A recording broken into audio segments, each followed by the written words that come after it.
가끔 꺼내는 FM 자유주제 얘기입니다. 우리가 생각하는 센터백은 골키퍼 앞에 위치한 최종 수비수 느낌에 가깝습니다. 풀백들은 막 윙처럼 올라가고 미드필더처럼 뛰는 반면 센터백이라는 이미지가 자연스럽게 정적인 움직임을 생각하게 만듭니다. 옛날에 셰필드가 센터백의 오버래핑을 보여줬는데 이 얘기는 나중에 와이드 센터백 주제 때 꺼내볼까 싶고 FM24부터 뽀백에서도 리베로를 고를 수 있게 바뀌었는데 오늘은 리베로에 대해 간단히 알아보겠습니다. 옛날에 과르디올라가 센터백 스톤스를 미드필드로 올린 3-2-4-1 전술이 핫했습니다. 원래 FM에서는 3백에서만 리베로를 고를 수 있었지만 FM24에서는 뽀백에서도 리베로를 고를 수 있게끔 바뀌었습니다.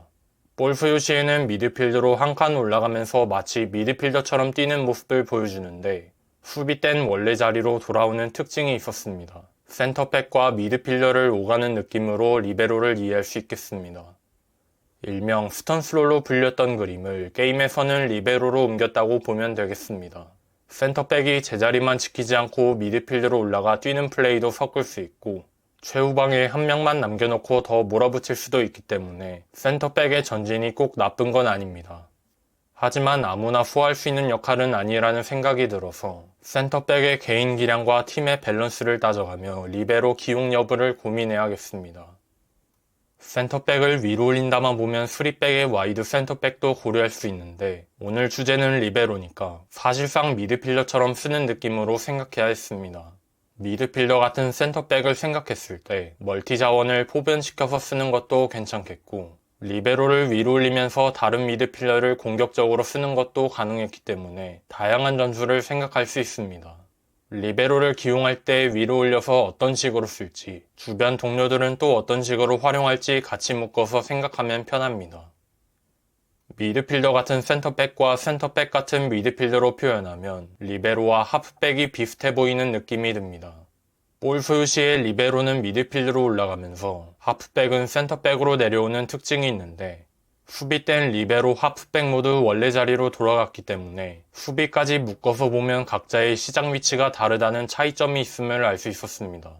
옛날에 가이드를 만들 때 리베로를 몇 번 꺼냈는데 리베로 지원이 생각보다 앞으로 자주 튀어나가려는 느낌을 받았습니다. 나중에 리베로 수비로 역할을 바꿨는데 리베로로 인해 팀의 밸런스에 문제가 생길 것 같다면 리베로 기용을 포기하는 것도 방법입니다. 뽀백으로 시작해 센터백을 위로 올릴 수도 있는데 3백을 기준으로 센터백 한 명을 높게 올리는 것도 생각해 볼 수 있습니다. 3-4-2-1이나 3-4-3처럼 3백과 투미들이 들어가는 포메이션으로 시작한다고 쳤을 때 3백 중 한 명이 풀백처럼 빠지거나 위로 올라가면 뽀백처럼 바뀌는 모습이 있었는데 3백의 리베로를 꺼내는 것도 그리 이상하진 않을 것 같습니다. 보통은 스톤스나 옛날 칼라피오리를 생각하면서 뽀백의 리베로를 세울 텐데 3백에도 리베로를 넣어보면 마치 뽀백처럼 뒤에 센터백 2명을 남기는 그림이 나옵니다. 다만 센터백들의 능력치나 주발에 따라 3백의 어느 쪽에 리베로를 넣을지도 고민해야겠고 3백에서는 와이드 센터백을 넣고 퍼붓는 그림을 원하는 사람들이 많을 수도 있기 때문에 리베로 기용은 필수가 아니라 취향껏 정하면 되겠습니다. 센터백을 억지로 위로 올릴 필요는 없습니다.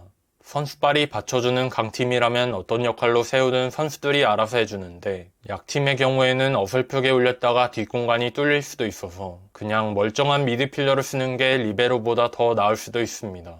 감독의 전술 스타일이나 센터백의 개인 기량도 중요한데 게임 기준으로는 센터백을 위로 올리고도 팀의 수비에 문제가 생기지 않는지를 따지는 게 제일 중요한 것 같습니다. 저처럼 취향이 안 맞으면 리베로를 몇 번 안 꺼내고 아예 배제하는 감독들도 있긴 합니다. 실축 모티브로 스톤스나 칼라피오리 느낌의 센터백들을 둘러볼 수 있습니다. 아니면 수비형 미드필더를 센터백으로 포변시킬 수도 있는데 급한 대로 센터백 뎁스를 채워야 할 때 빼고는 포변까지 꺼낼 필요가 있나 싶네요. 리베로로 뛸 선수의 능력치도 중요한데 주변 동료들도 받쳐줘야 수비에 문제가 안 생겨서 리베로 한 명한테 몰빵하는 것보다 동료 수비수들의 수준도 비슷하게 맞춰주는 게 중요할 것 같습니다. 리베로 기용 여부는 감독이 자유롭게 결정할 필요가 있습니다. 게임 초반에는 리베로를 좋아했는데 아무래도 약팀 위주로 플레이해서 저한테는 그렇게까지 필요한 역할은 아니었고 센터백도 나름대로 신기하게 써먹을 수 있는 걸로 이해하면 되겠습니다. 아무래도 강팀으로 실험을 시도하는 게 스트레스는 덜 받을 것 같고, 볼 소유 시 수비 시 움직임을 같이 생각하면서 리베로에 대한 아이디어를 정리해야겠습니다. 각자 좋아하는 거 골라서 본인들 게임 재밌게 즐기면 그만입니다. 리베로로 뛸 선수의 능력치도 중요하고, 리베로가 올라왔다가 볼을 뺏기는 순간 어떤 식으로 대처할지도 고민해야겠습니다. 오늘은 리베로에 대해 알아봤습니다. 위로 올라가는 센터백을 별로 안 좋아하는 감독들도 있겠고, 만약 리베로를 꺼낸다면 팀의 수비 밸런스까지 같이 생각하는 게 나을 것 같습니다. 시청해주셔서 감사합니다. 재밌게 보셨다면 구독과 좋아요도 부탁드립니다.